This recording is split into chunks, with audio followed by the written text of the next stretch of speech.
I have a minute. I fuck with you, my boy. I appreciate you pulling up. Anytime I come through Denver, we got time. We like that.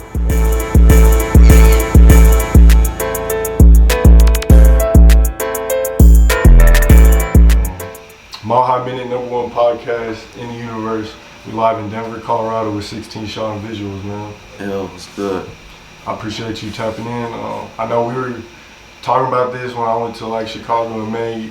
You know, you was hella busy and shit. But I just appreciate you, you know, for coming to Denver and being willing to tap in and shit for real. So, you know, we told you we was gonna come through shit. We're just busy, late night type shit. Hell yeah, hell Bro, even now, what time is it? Probably like it's still late. 4 in the morning. Yeah. That's how that shit be. Hell yeah. Well, yeah, I figured like y'all was probably gonna leave tomorrow. Like, so I was like, shit, if I don't do it now, then it's probably not gonna happen for a minute. So. Shit, we finna leave a couple hours down there. For real?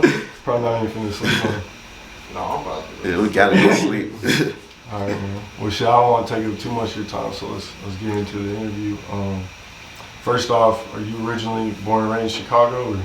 Yeah, I'm from 130th, so like most people they probably heard of the neighborhood Allgale Gardens because it's like real big. Like, yeah. Like if you look at like O Block and see how big they are, it's like bigger than that, like a few times type shit. Right. They got like over like 17 blocks, so that neighborhood like right across from my neighborhood type shit. Mm-hmm. Our neighborhood's cool or whatever, but like that's the area I'm from. It's on like the far south side. Okay, that's still the south side? Yeah. Oh, I guess the numbers are different. You said the numbers? Yeah. Yeah, so Chicago, the south side is like south of downtown. So when you start going to the numbers, the higher the numbers, the farther south. Oh, okay, yeah. See, up here it's like the higher the numbers, the farther north you are. Oh, yeah. So I was getting hella confused when I was out there. I was like, he's saying he's up in the hundreds, but he's saying he's on the south side. I was confused. Yeah, up north, it's a lot of streets with like names and shit. Oh, okay. Yeah. Hell yeah. So originally born and raised there. I've been watching some of your interviews. You were rapping originally, right? Yeah.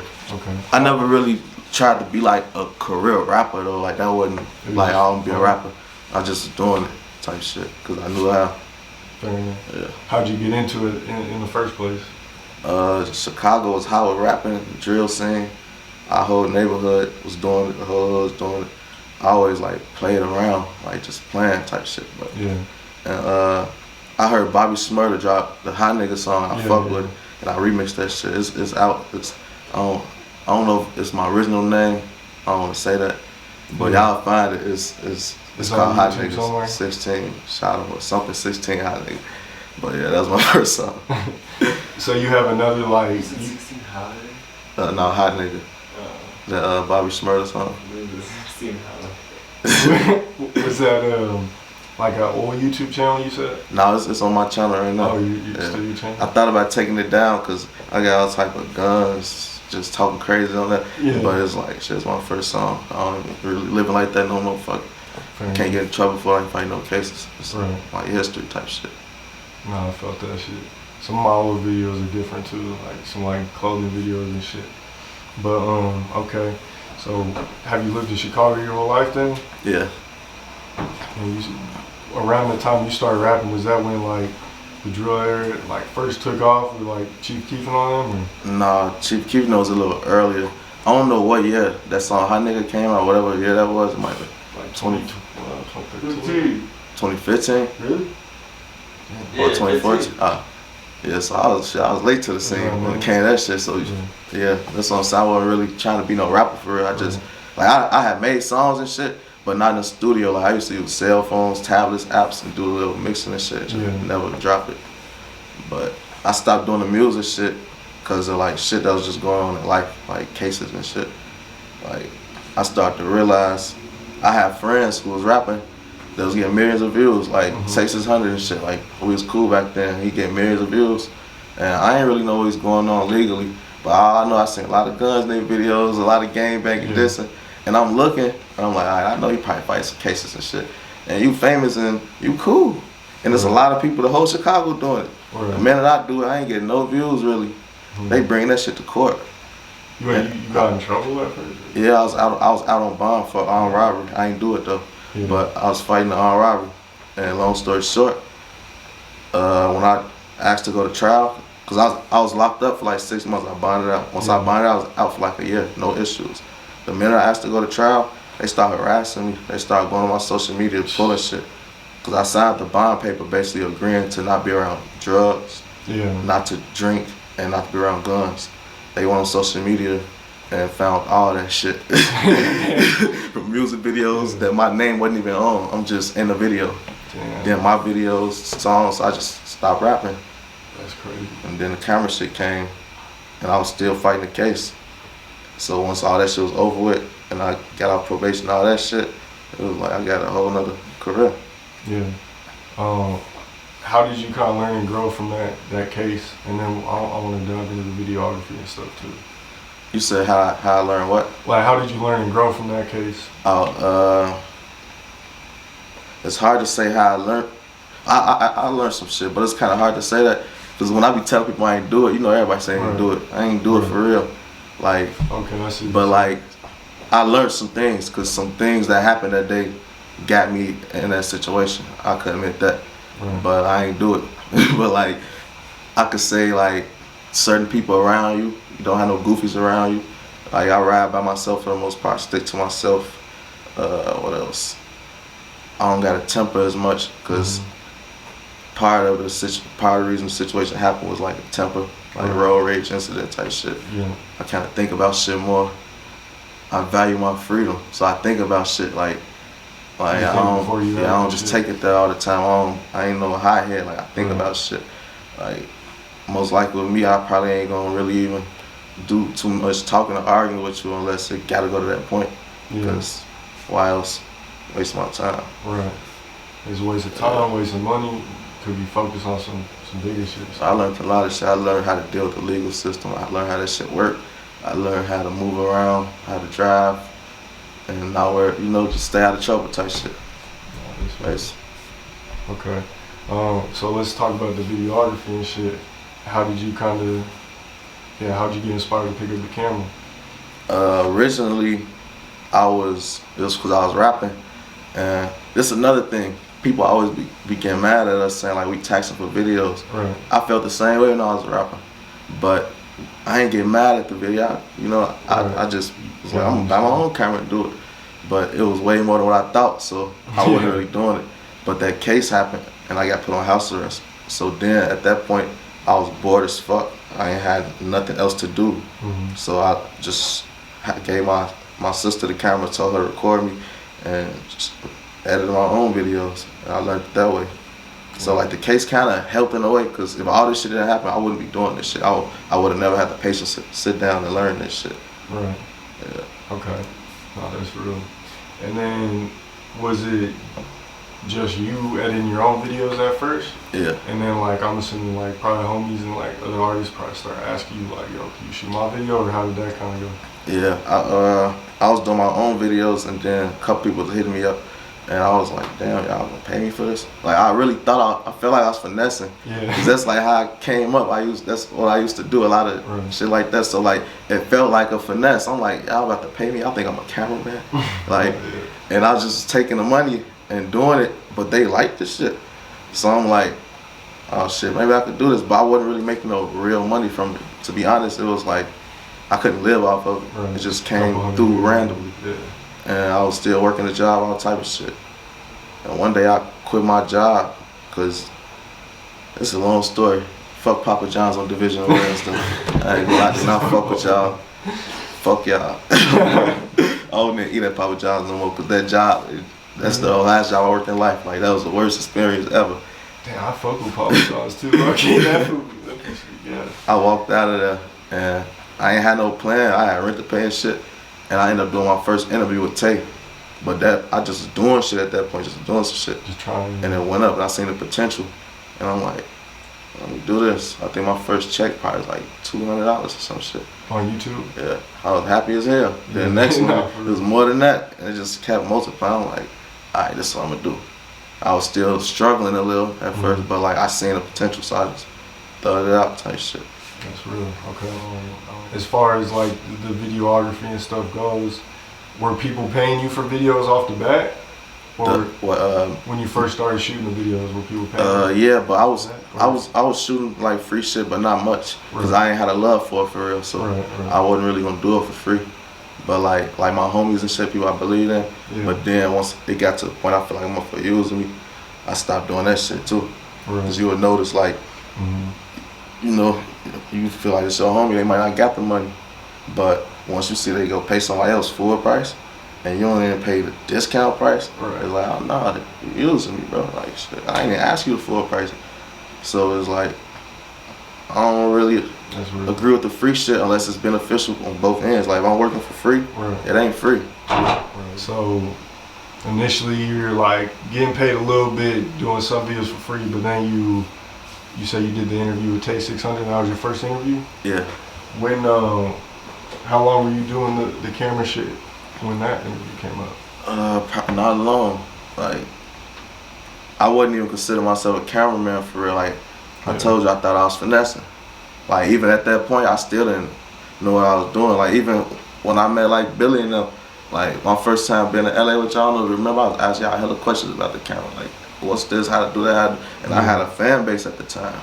Like, the shit was crazy, because people looked at me like I had it figured out, and I didn't. Like, everybody still learning, I'm still learning, but like, I really ain't know a lot of shit. But I just lost my train of thought. I don't even know what you was asking. No, you good. Well, one thing I did want to talk about, I think we were talking about before, was how it's got to be beneficial. Like, is it kind of one of those things where it's like pay or get popping in a way? Where it's like... Yeah, but ain't even always pay or get popping. But yeah, for sure. But like with me, well, you do the same thing. So like interviews, you don't got to always be popping. You just got to stick out some type of way, have a story. True. Cause I mean, it's always cool breaking the new artists too, shit. If they got something unique about them. That's what I want to do.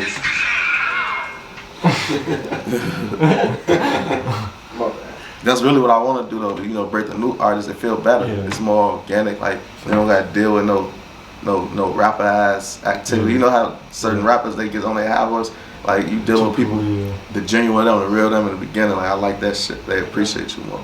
That's how I be feeling about this whole Colorado scene for the most part. Like, trying to break this shit. But yeah, whenever I do interviews with like mainstream artist stuff, but sometimes it's love too. Like, yeah, it be love, like, but it ain't the same. Cause it's like, it feel good to change a motherfucking life. Yeah. Like, imagine you could say like, I took part in, like, I helped. You know, it feels good.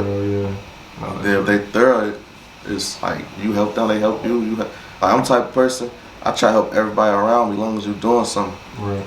But I learned, like, everybody ain't like that. It's like you would be exhausting yourself to everybody not getting that same energy. And I don't get why people ain't like that, because it seems like it makes sense. Right. It'll be like, a lot of people might look at it like, you do interviews, I do interviews, I was competition. No. Right. Yeah. It'll be like, motherfucker build each other up type shit. Facts. You might pass me on some crazy shit. Now I need an interview with you. You feel me? Like, that shit happens. Yeah. Bros, rappers that I done DM that they ain't respond. Right. And now they want to work. I don't take it personal though. I know how it go. Yeah. But that just show you how shit happen. Right. Now that's real of you to not take it personal, because I feel like a lot of people do. You know. Yeah, they do. They don't understand. Right. They understand when they get in that position though. Right. Because then they understand your time valuable. You feel me? Like, you can just be doing any and everything. Like, what we doing? What I'm getting out of this? It ain't charity. It's a job. Like, I want to help people, but I can't afford just to help everybody. Money too and shit.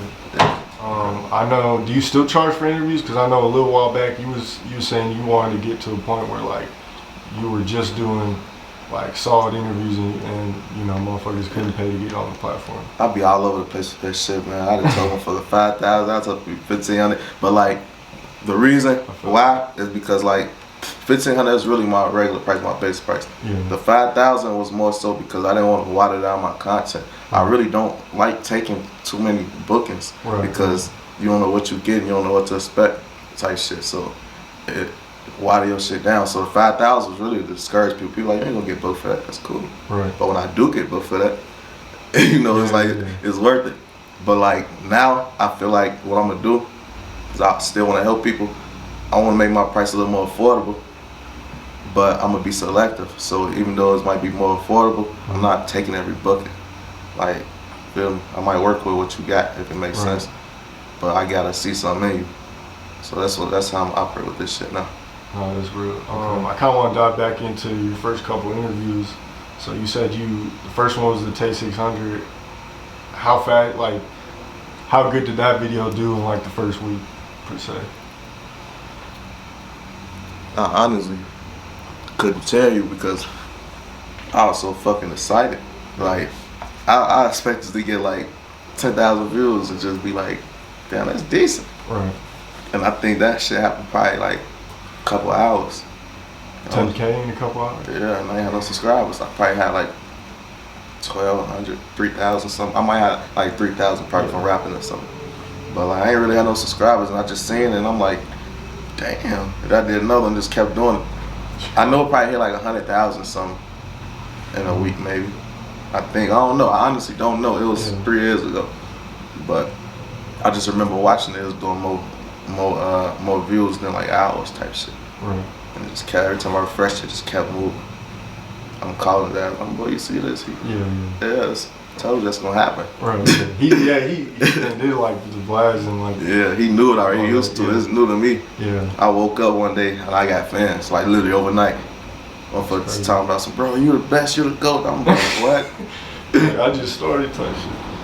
How quick did it, like the monetization come with the YouTube? Like, did you hit the fuck? I'm gonna re-ask that shit. The benchmarks type shit. Yeah. How long did it take you to get like?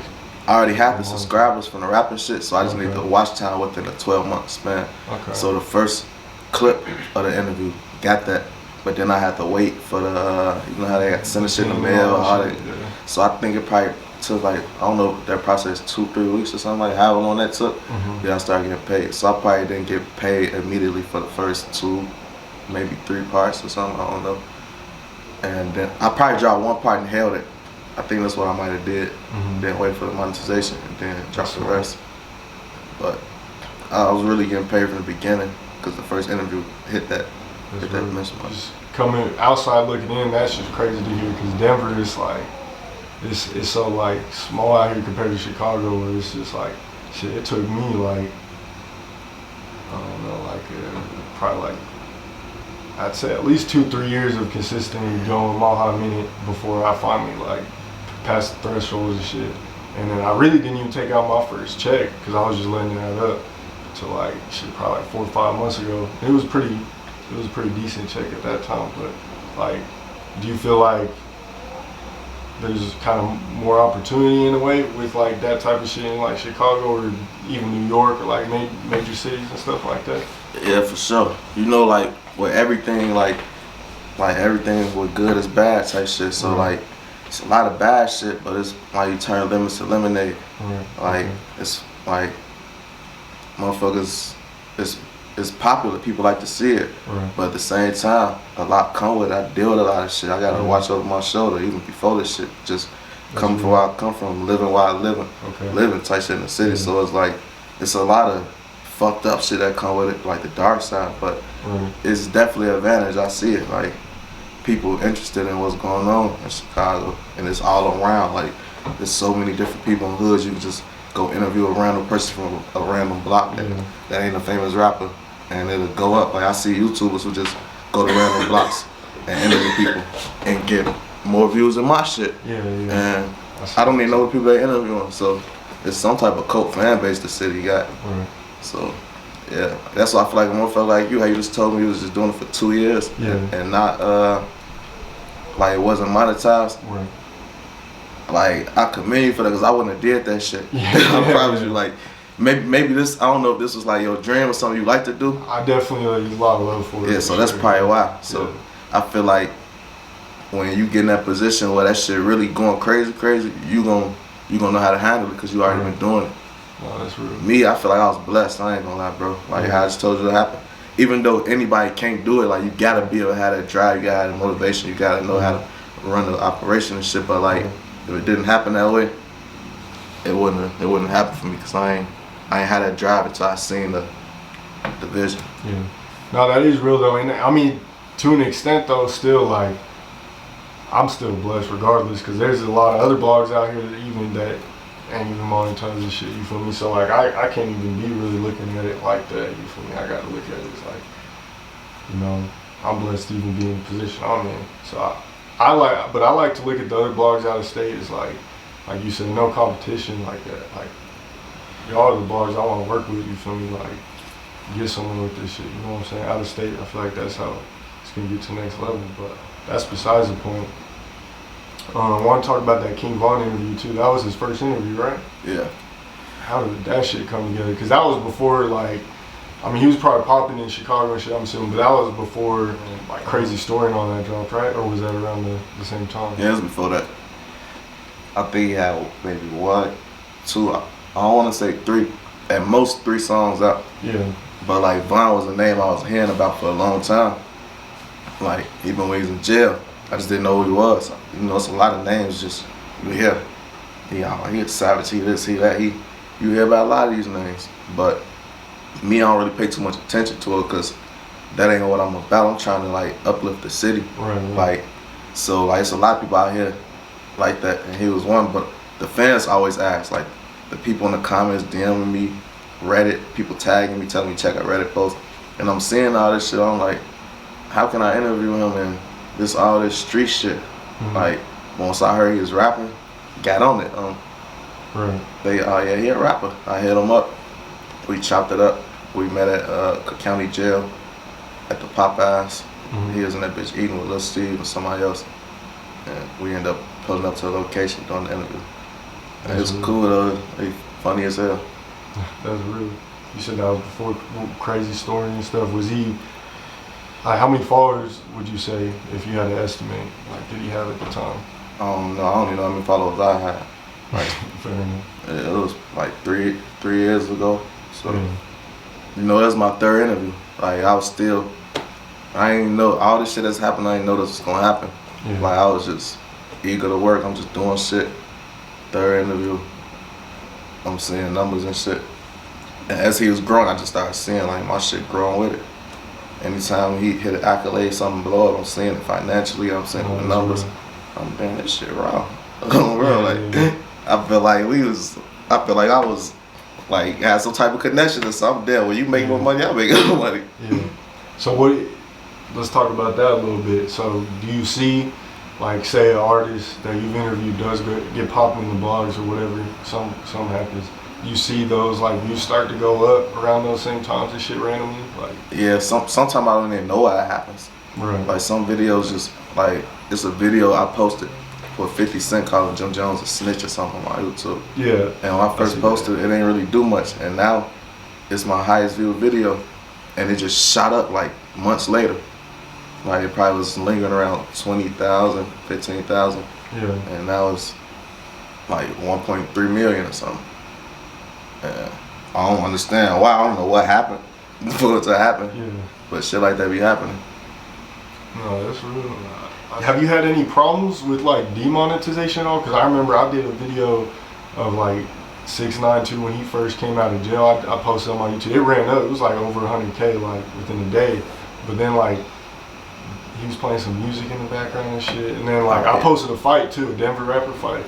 And this was a couple years back. And that shit ran up too. But like YouTube demonetized me. Like, and I mean obviously Chicago was kind of popping before, you know, back when YouTube was still kind of growing as well, so it was different. But like, have you or any like Chicago artists or anything like that had any problems as far as like demonetization due to like shit like that or like guidelines? Yeah, I don't have too many problems with it, but they come up sometimes. But I try to kind of follow the rules for the most part. Yeah. Like, but sometimes you might be in crazy environments, shit happen. Like I had police chases, people dropping guns, shit like that. The guns supposed to get demonetized, but a lot of times it don't, honestly. Like most of the shit don't. But then sometimes I get shit demonetized that shouldn't get demonetized. Yeah, I feel that. And like that's why now what I do, I hold my videos and leave them unlisted, and I let them sit there and wait to see if anything pop up, and then I just let them do the review and let them clear it, and then let it drop. Cause I done had big videos where I dropped them and everything was cool, and then they hit me with the demonetization, probably 10,000 in and 100,000 views in the past up and I ain't getting no money from it. Yeah. And then they tell me like at 120, alright, it's suitable, but y'all ain't pay me for that shit. That shit feel like a scam or something. I hate that. Yeah. They be doing that shit sometimes. But yeah, for the most part, that's what you do to like avoid that shit. Even with my recent interview, all my clips were green, but then the full interview was yellow. I was like, shit, it's the same shit. What's the difference? You know, sometimes you do when that happen, just if I say keep it on the list, if it happen, delete it and re-upload it. It's weird, like they just be flagging shit sometimes and then don't flag it. So that's a good idea. How do you feel about like clips and dropping full interviews? What's kind of your strategy with that? Because I've been having a lot of problems in my head, like, do I want to do clips with some of these artists, or should I just drop a full interview? Like, yeah, I be kind of going back and forth with it, because you drop the full interview, I feel like it's always the bigger impact, more views, so, you know, and the full interviews always bring in more money. But like the clips, sometimes it seems like it scatter your views. So like an interview that might get 200,000 views, it might be scattered where like one video got 20,000, one got 40, one got 50, one got 10, one got 70, one got 80, and overall it's more. So, but when you look at it, it don't look like more. So in my head, it'd be like, damn, what do I go for? Do I go for overall more views, or do I go for like it just look like it's more views because you see 200,000 here, you know? So like I be kind of struggling, like how I want to do it. Do you prefer to do interviews or music videos more now? Interviews.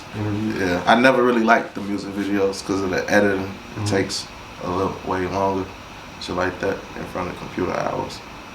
And like, I control the environment in my interviews. Got the Studio HQ Chicago. Do it there, control the environment, safe, don't gotta worry about police, no shooting, shit like that. Music videos, you don't never know what's gonna happen. That's real. Okay. How do you feel like, were you inspired by ZackTV at all? Because I mean, he hella inspired me to do what I'm doing, you know what I'm saying? I'm out here, so. I wouldn't really say inspired, because this wasn't something that I really seen myself doing. It's just like happened in a way. But I would say I learned a lot from him. He gave me the blueprint. Like, if I never seen him interviewing people in the city doing this shit, I would have never even thought to do it. You know, like I would have never thought, especially like working with both sides. Like growing up where I grew up from, it wasn't, that shit just wasn't what you do.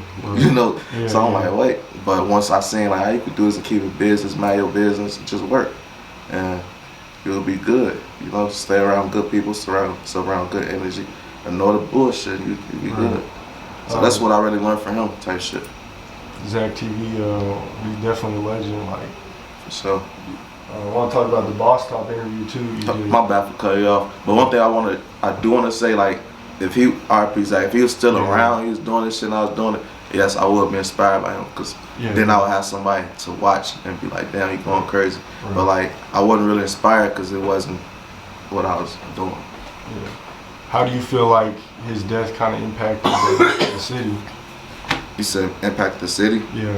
Or just, I feel like even the rap like industry as a whole, because he was really one of the original people to do like interviews, especially like outside with it. Like, I feel like it fucked the city up for a little minute. Like, I feel like it got dry. Like, people ain't really know what to watch no more. Like, that was like entertainment, like a TV show down there. Like, I used to sit, wait for that shit to pop on. Zach dropped the interview, sit back and watch this shit type shit. So like, when he died, I'm like, damn. And that kind of like opened the lane for me, because like around that time, I feel like everybody was like scared that, like, even I seen the interview with Say Cheese, like he said he started moving different. He kind of slowed down the interviews and scared him, shook him up, like, man, y'all killing cameraman, y'all killing journalists interview, you know. So it was like, when I did, I think it was mostly like probably like a shock value, like who the fuck is dude? What are you doing? Is he, you know, like, people message me like, be careful, you sure you want to do this? You know, a lot of people tell me don't do it. But I feel like would have been an open lane, wasn't nobody doing it, who else you gonna watch? And then once people start watching it, people that fuck with me, they fuck with me and stuff. So shit.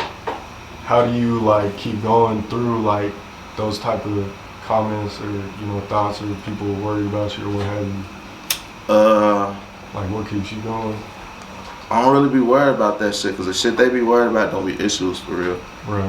I be worried about real issues. Like the shit they be worried about be just like internet Reddit ass shit or shit that all like what's the word, like conspiracy theories and shit, like talking about he died from Minka Jenkins and some government, like, you know, I'm not worried about no weird shit like that, bro. That's just the internet. Like the shit I be worried about, shit I was worried about way before this shit. That's real. I think Billionaire Black said in my interview with him, he said that you saved the city with your interviews and stuff. Would you? How do you feel about that? I ain't gonna lie, that's deep. I never thought of it that way. Shout out Billionaire Black, fuck with the saying that shit. But like in a way, I never felt that way. But like in a way, I guess you could say that shit. Like the drill scene, the music scene, like they gave them for the platform. But I feel like anybody could have did it if they, you know, stepped up. You just gotta be thorough type shit. Like you know, weird shit. How do you go about not picking sides? I know you even have it on your page. It says like, I'm not choosing sides. Like it's so crazy. I put that on there so long ago. I forgot it was still on there. But it wasn't really hard to do because I didn't know nobody for real. I ain't grow with them. Like I say, like I grew up in the hundreds. If you look at most of my work, it's not in the hundreds. It's the rest of the city. So like with me not having no ties, me not having no, like in the hundreds, even situations that's going on that I don't have nothing to do with, I got people I love over there, like family members and people that's like family and close friends. And they done lost people to these people, so it's like, it's a little different. Like I don't hate them, I don't dislike them, but it don't feel right working with them. Like I can't even trust it. You know, I damn near wouldn't even trust the people I'm around after that because like, I know what's going on.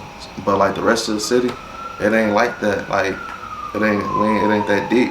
Like even if I do start working with people and be around them for some time and you know, gain a relationship and be cool, like it still ain't like that. Like it's always like like y'all, you know, like what y'all got going on. I don't even be know, like everybody know, but I don't know the details. I don't know who killed who. All I know is this side don't like that side. So when I be working with people, I don't know what this dude did in the streets or if he even did something for real. You know, I don't be knowing that shit. I don't care to know that shit. That shit don't make me no money. So you just focus on the music and shit. Another interview I wanted to bring up was the Boss Top interview you did live from O Block. That shit was crazy. Have you done any other like interviews outside like that, or was that really like the only major one? I did one in Murder Town with Timo. I did one in DC. I mean, I did one in I think it's called The Jungle with DCG, and then in the other hood. What else? I did one in New Orleans with Prince Dre outside. I think it's called Fifth Ward. Don't get mad at me if I got it wrong on both of them. I was looking up that block. That's so crazy. I looked up that block, and there was so many fucking shootings on that same street that we did. We was out there for like 2 hours, and we outside in the middle of the street. And I looked up, like once I left, I looked at that block, and there was hella shootings on that block. Like the day after, 2 days before. I'm damn, bro. We just sat up for 2 hours. They was out there with AR-15s protecting this man. Like I'm thinking like, damn, it look like he from Chicago. They out there, little ARPs walk around just out openly under Dickie shirts. I'm damn, y'all just walk around with guns like this. Hey man, the police, they shoot at the police over there. Like the police ride past, leave them alone. I'm damn. So that was outside interview. What else? How was that? The interview on O Block, like, were you like kind of sketch out, or is it because you're from Chicago, you're kind of used to it in a way? Like, how was it? O Block, I don't know, like, if you look at most of the interviews I did, neighborhoods outside besides the New Orleans ones, they always like project areas, and that's like what I'm used to, like complex. That's what I'm used to. That's what I grew up in. So like, most people might feel like weirded out by it, but I didn't feel like home at all because it ain't my hood. But like, it felt similar. Like I know how they operate. I know how shit work. Like, you know. So it's like I wasn't really too much worried for real. I don't got no enemies on O Block. Shit like that. It's just like what I'm worried about. Somebody doing something to me for. I got a couple people over there, a couple friends, a couple family, shit like that. they was with me too. I had two Okay. family members with me type shit. So it's like, wasn't really worried about it. Like, cause it's like what they gonna do is just like do something to me for no reason. I ain't never did nothing to them. They ain't never did nothing to me.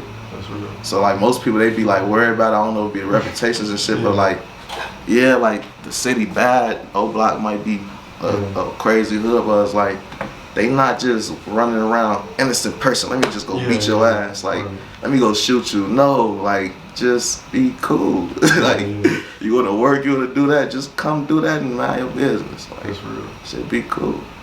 Nah, yeah, I was wondering because like, I don't know, it's like you said, the reputation, like, you just, I don't know, like, it kind of fucked my head up when I drove by O Block. It kind of fucked my head up just even being in the south side of Chicago because of all the videos and shit I didn't watch on YouTube.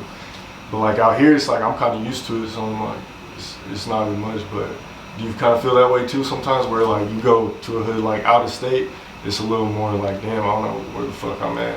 A little more special, or are you more comfortable out of state? Like, I don't be completely comfortable nowhere, but I be more comfortable because it be like, ain't nobody looking for me out there. yeah. But I still be up on other shit that be going on. I got the Citizens app, so I be checking all that shit. I be seeing like, oh, somebody's got robbed here, and here, and I'm standing right here. Yeah, let me be smooth over there. So it be shit like that, especially like LA, like they be tripping out there. So shit like that. But like, other than that, I ain't really just going to people's hoods for no reason. Like, I don't recommend nobody going to nobody's hood for no reason. Right. Like when I'm out of town, I'm from the hood, so what I'm just gonna keep going. Like I work to get out of that shit. I'm just keep going back to that shit. For like, if it ain't make no sense, if I ain't going to O Block to shoot a video, I ain't going to Murder Town to shoot an interview. We ain't doing some iconic shit. We ain't making it make sense. I ain't just in the hood. I ain't in my hood for real. Like, I still be sliding on a couple of my people, shit like that. But not really, honestly, for real. Like, I don't get why. So do you even do outside interviews anymore, or are you more focused on like? If I want to, in the studio, if it makes sense, if I feel like, alright, it just makes sense to do it. I feel like the O Block interview made sense to do it. I feel like it made sense, but you can't just call me like, come on, pull up to the block. We got like a whole facility, like a 6,000 foot or 5,000 square foot warehouse for that shit. So like, why be, investing all this time and energy and money into this shit just to be risking my life and freedom? Like, I'm riding around Chicago, bro. Shit a little different. Like, it ain't just, I'm just going to do an interview and maybe worrying about whatever happened in the interview. I don't worry about just even making it to the interview. Like, you feel me? Like, anything can happen. And I ain't just talking about like violent shit, like police, all type of shit. So like, why even keep going to those situations, keep going to the hottest areas with the hottest people in the city, knowing the police watching, and just putting myself in that situation. I'd have been locked up a few times just for goofy shit like that. I'm tired of that shit, bro. Like, that's real. Okay. Have you done any other like major first time interviews for some major artists? I know you did a big interview with Ruger. I don't know if that was his first one. Yeah, I think that was Ruger's first interview. That was Ruger's first interview, Billy. I don't know. I think it was. If not, it's definitely one of the first for sure. Who else? I don't know if I did Lil Zay Osama first interview. I might have. He's came out for a couple shows for sure. Who else? I gave a lot of people their first interview, not everybody, because Zach got a lot of people way before me. Right. But on some on some newer wave shit, I gave a lot of people their first interview. That's real. I know a little while back you did an interview with Charleston White, and he was kind of, what was that like about you from on the social media? That man, I don't understand the man though. Like, I just seen something on social media, and he came at Whack 100, me. And it was after your guys' interview, right? This was just recently. Oh, okay. It was recent too? Yeah, like, I ain't heard from him since our interview, literally. Yeah. But like, recently he came at us saying something like, we hating on him because his YouTube doing more than us, and he keep a gun on him and he ain't scared to die. And it's like, bro, I'm not into with you, bro. I don't even dislike the man. Like, the shit that he got mad at me for, it's the same shit that he does. Like, like, with this internet shit, social media shit, with the YouTube shit, like when you doing titles, I don't really clickbait as far as like lying, but I clickbait as far as like I know you're gonna click this when you see this. Right. But it's gonna be something that was said or something that happened. Right. And in the internet, how people was calling him a snitch and they weren't fucking with him. Right. And he knew his story and how it happened. He like, bro, y'all telling me like y'all gonna tell a kid that seen a murder in front of his mama and his mama told him to tell, he ain't even supposed to tell, and now that he grew up, y'all calling him a snitch and shit. Yeah. He like, if this what my people saying, I don't want to be black. I'm gonna bleach my skin. So I put in the title, Charleston White said something about bleaching his skin. And he called me like, this song fuck with you bitch ass blogs and people and this and that. Like, I gave you an interview. I thought you was cool. I fucked with you. I fucked with your energy. I fucked with your interview, this and that. Like, how you gonna do me like this, you bitch ass nigga? You better not ever come to Texas. You better stay in Chicago. I'm in Texas right now. What you talking about? Boy, you better not ever this and that. Ain't you on probation talking about you in Texas? Ain't you fighting a case? You ain't even supposed to be here, boy. Hey, I called on people. And then he hang up. I didn't get to say a word. But what I don't understand is like, he does way worse than me. And he do the same shit he say in the interview, like, yeah, I'm a character, this is what I do this. So like, how the fuck you mad at me and you really said this? Right. And if people watch the interview, like when they click it, they're gonna watch it. When they watch it, they gonna see what you said. Like, right. It's not like, it ain't like they gonna just click that and then just like your words disappear. Like, you feel me? So it's like, when I'm sure he explained, like once you actually watch a video, you're gonna get a better explanation of what he's saying. Like, yeah, like he act like we into it or something. Like, I can't be for no old ass man. Like, he funny to me. Like, I do another interview with him. I don't take this shit personal. This shit, like, you curse me, I don't count. This shit gonna make me money in my eyes. You call me whatever, I'ma laugh, upload this shit, good looking. I don't care. Like, this is a business for me. I don't operate no fucking feelings. Have you had any people walk out of an interview yet? Nah. No. Yeah. I had one person walk out. How that shit turned out? That shit was funny. Honestly, it wasn't even my fault. It was the dude I was working with. He, like, we had the interview set up, everything. Right before the interview, he said something about to artists, like, I just want to be real because I can't be fake. Like, I didn't fuck with blah, blah, blah, with what happened with these two artists. And then they just walked out. It got kind of salty. Hey, you could turn the heat up a little phone cold as hell. Yeah. What about the Memo 600 situation? Like, is there anything you want to speak on that, or? I mean, I know it's not a real situation, but. That's his best friend. I'm telling you, my best friend. It just depends on what you got to ask. Like, I answer whatever you ask me, but like what I got to say, I don't got shit to say to him or about him.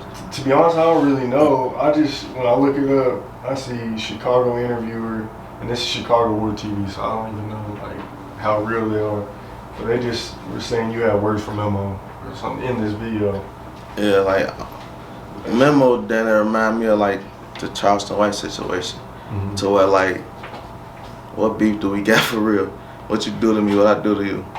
Like, I ain't really never speak on this shit for real, but like, after me and, it really is just like the Charleston White situation. Right after me and Memo did the interview, some people from the hundreds in the area called the Jungle hit me up. I don't remember who or what's his name.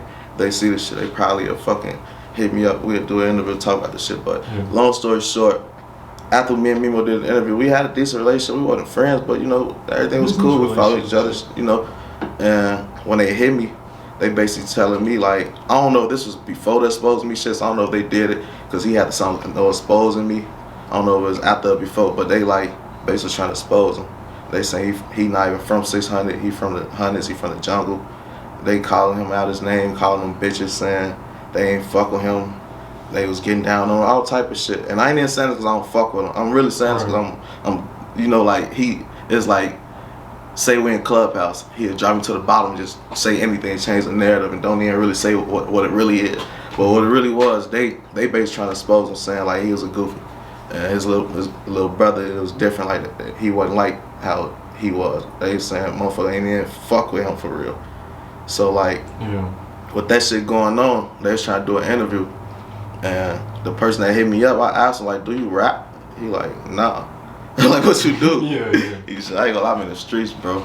So I'm like, I ain't gonna lie, that ain't really what my platform about. Like, I ain't just like, are you promoting something? What you do? Yeah, like you just trying to expose him? I ain't known that. You feel me? Like, my platform ain't to just expose people. I ain't trying to just promote only street shit. I'm like, do y'all got rappers from over there? What's going on? And since this is a little more earlier, I'm a little more lenient with who I'm working with. So I'm really on some. I'm looking for rappers now. Like, who you got over there? And they tell me like, we got so and so, and we worked out a deal. They supposed to pay me or whatever, and I agreed to do the interview. But I told them like, if we do the interview, I'm gonna do a regular interview with you. Like, it's not a Mimo diss. Right. I'm gonna ask, about y'all life stories and shit. Of course, I'm not gonna stop them from saying whatever they got to say. They grown men, but like me personally, I'm not trying to promote that shit. So like, that's what it was. They screenshot the messages. I agreed to do it. They posted on their story, tagged me. I reposted. Mimo DM me on Lil Steve, play crazy if you want. What you talking about? Play crazy if you want. I seen on messages this and that. You tell me you seen the messages, like I ain't reposted on my story. Like, this ain't nothing I hide. Like, what you think? Cause I worked with you that I can't work with nobody that don't like you or something. Like, I never even got to tell him the shit I said. Like, I just told you, like, I really was trying to look out for him. I never even get to tell him that, because when you come to me hostile, come to me with aggression, I'm not gonna be explaining myself to you, but that's really what happened. So like, literally, that's the only thing that ever happened with me and Mimo. And then after that, shit started like, I ain't gonna say escalating, but a little petty shit started happening. Like, when I was doing the interview with Timo, I'm in Atlanta, I'm in the car with Timo.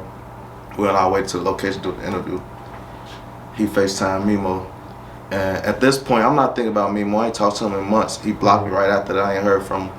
I'm thinking like, maybe he was high or mad, whatever. I ain't think about that shit.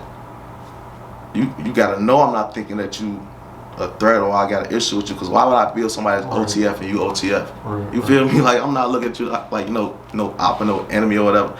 So I'm with Timo. He FaceTime me. He's 16. Man, dude, that's a bitch. But sometimes we play like that, we talk like that. So I don't know if he playing or what. So he, man, get on the phone. So I really think he joking.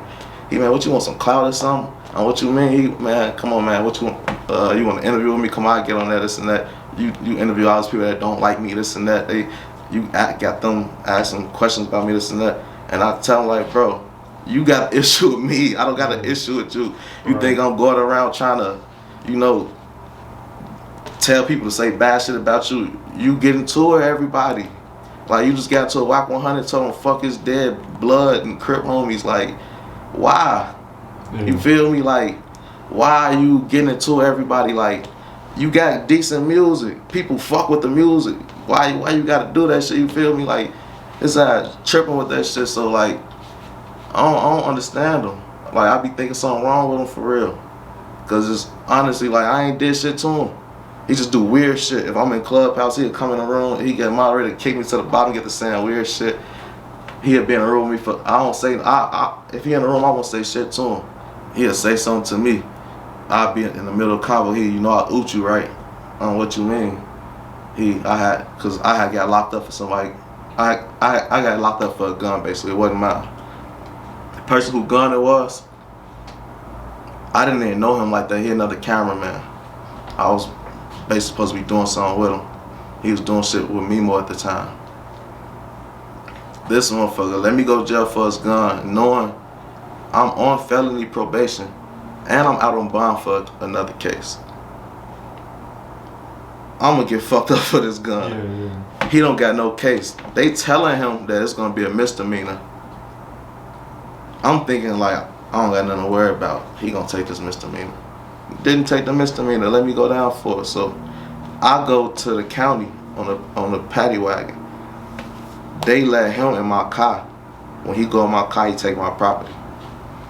Cause his camera's sitting there too. So he tell him he a cameraman. He take my shit. I never knew why. I didn't even know he took my shit. When I went to go try to get my car, there wasn't no shit in there. Then years later, just recently, Mimo say to me on Clubhouse, I had him take your shit. The day that he took my shit, it's the same day Mimo got shot at a fucking pool party.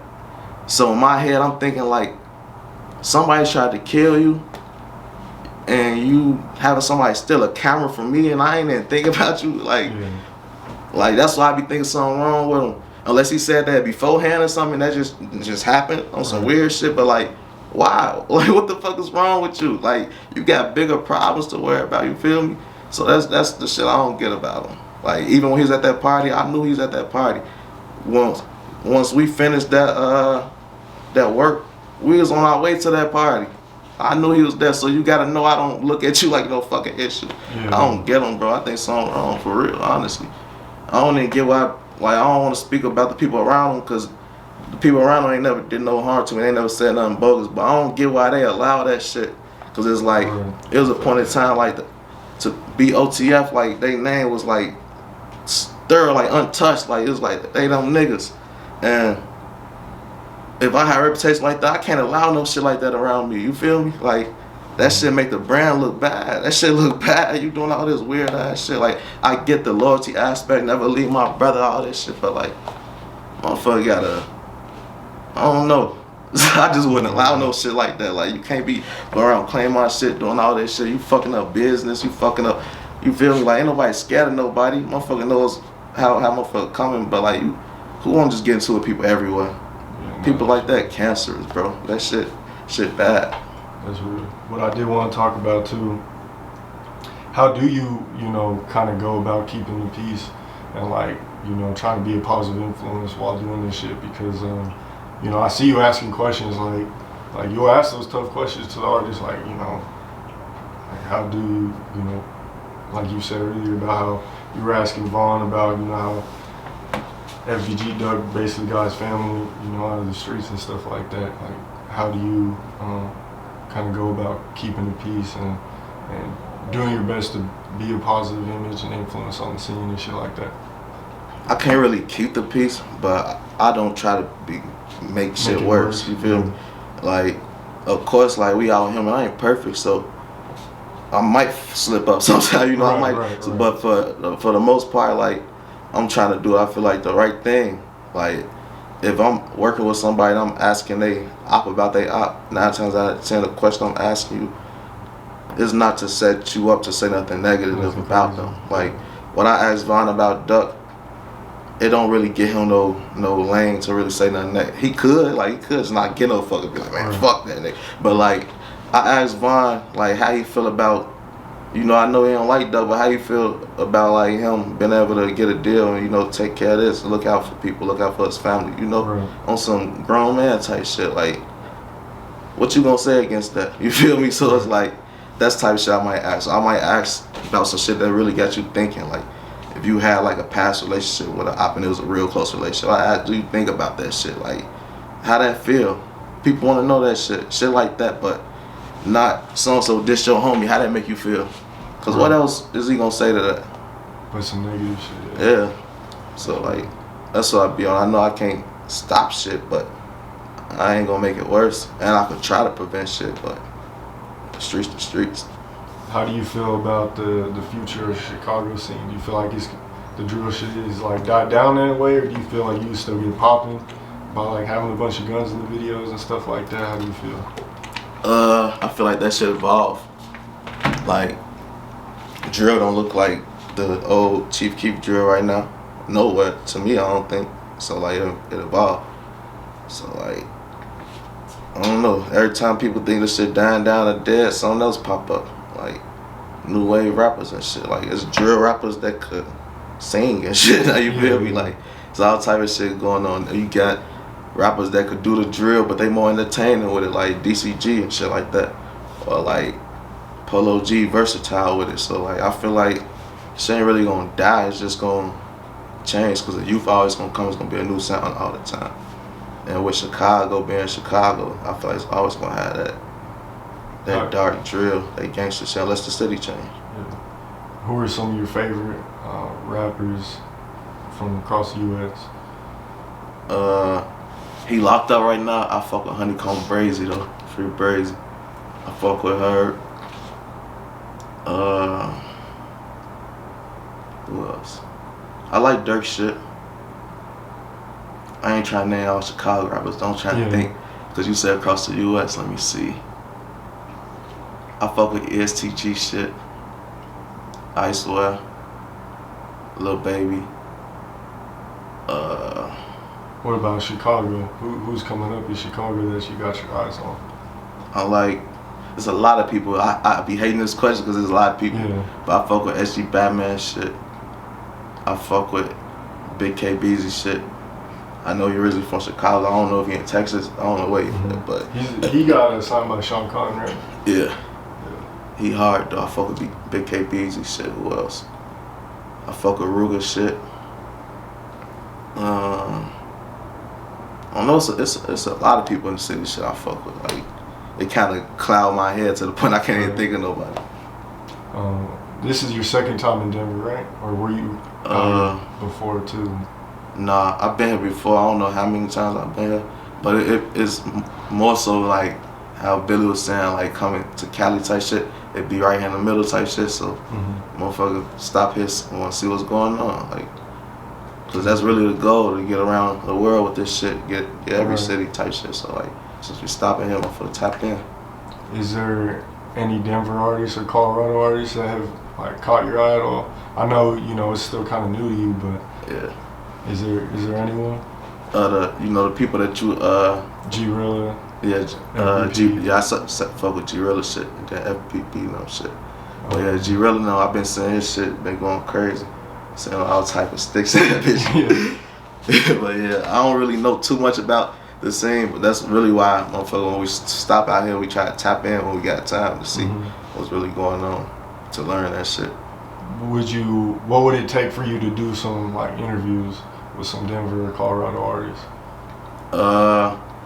It just gotta make sense. I gotta really, really, really like your shit. I gotta like this shit to the point it don't matter what happens. Like I fuck with your shit. I wanna try to push you, feel me? But other than that, like, it just gotta make sense. You gotta provide some value. Yeah, provide some type of value. Like you don't necessarily even gotta pay all the time. Like if you bring in the views, you bring in a fan base, you bring in a monetization on the back end, you don't gotta pay me, you earned it. Right. But if you didn't, you wanna invest in yourself, you gotta invest. Cause like me coming to Denver, I gotta spend money to come to Denver. Right. Even if you come to Chicago, I gotta spend money. Don't mean filming at that cost, that's a production. Like got a team I gotta pay, got room, we gotta pay the HQ, you feel me? So nothing could really be free for real.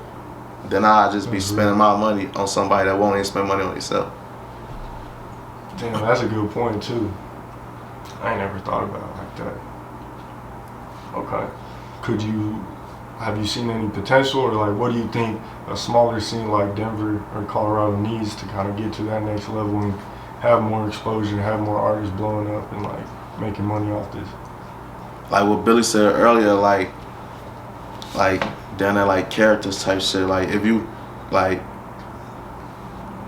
one of the things I do when I look for interviews with people, I might go on YouTube or Google or Reddit and look up some shit, try to find some shit about them, right?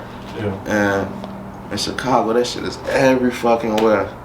It's just crazy. Like if I go to another area, if they don't got that shit going on, it's kind of hard for me to know what's going on. Right. Like it's hard to do an interview with somebody when you don't know nothing about them.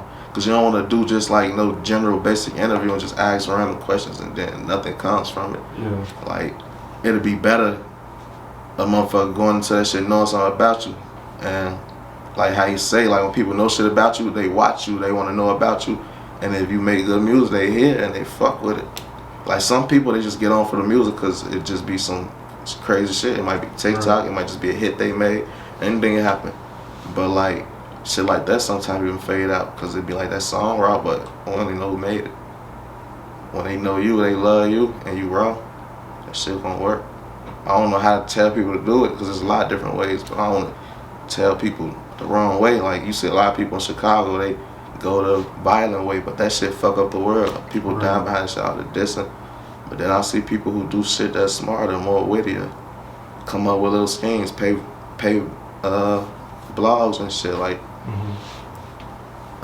Lil X, his name Lil X. He did a little rap. Well, I ain't gonna say a little rap. It's funny. That's a little inside joke. You don't know what I'm talking about. Well, he did a rap about fucking all the girls he wanna fuck in Chicago, and he named all the popular girls in the city that people knew that was fine, and he paid the blogs to post it, and I posted it, and a lot of people know about it. You feel me? Like some of the biggest rappers from Chicago seen that shit in DM. You know, all types. So you feel me? So like shit like that, you could do shit like that. Stay out the bullshit. Shit like that works. You might not. I don't know if motherfucker got a blog that's big enough here, but like you go elsewhere. Like when I go to other cities, I contact other blogs so I could spread, find out what's going on. Network and shit. That shit a big thing. Some people be cursing out the blogs and shit. That's why I started blogging. I started seeing impact. That's something. Damn. I like you said earlier. I think it'd just be funny. Like you just blogs just be for the most part. Obviously, there's some weird shit too, but I feel like for the most part, blogs just be trying to help artists' careers and shit. Yeah. And then when people just start talking crazy. They don't understand it. They be on some police shit, out some fed shit. Stop giving these people the police ass shit. Y'all giving them the fed shit. They ain't on the block with y'all. How they knowing so and so hopped in the car and did that? Y'all told them that shit. Y'all said y'all saying it in songs. Y'all put it in Facebook posts. You feel me? Like can't get mad at them.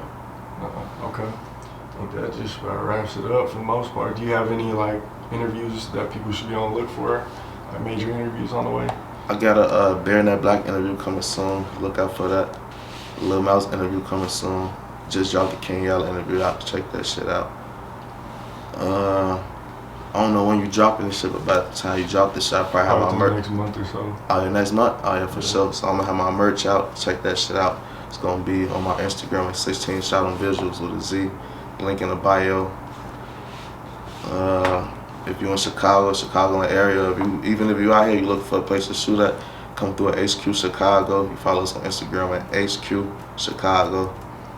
Book a spot. We got areas you can do podcasts, music videos, photo shoots, all type of stuff. OnlyFans shoots, whatever you think of. For real. Hell yeah. Can I get a shout out from Mile High Minute one time? So shout out Mile High Minute. I fuck with you, my boy. I appreciate you pulling up. Anytime I come through Denver, we got time. We locked in. Hell yeah, I appreciate the love, man. So make sure y'all hit that like button, comment down below who you want to see next on the Mile High Minute. Hit that subscribe button, hit that bell button to stay notified when all the latest news drops. Make sure y'all go follow 16ShotEm Visuals on everything.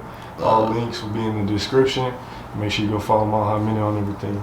You got any final thoughts, any last minute things you want to speak on? Billy a fucking goofy. Nah, I'm playing though. Shout out my boy Billy too. Hell yeah, man.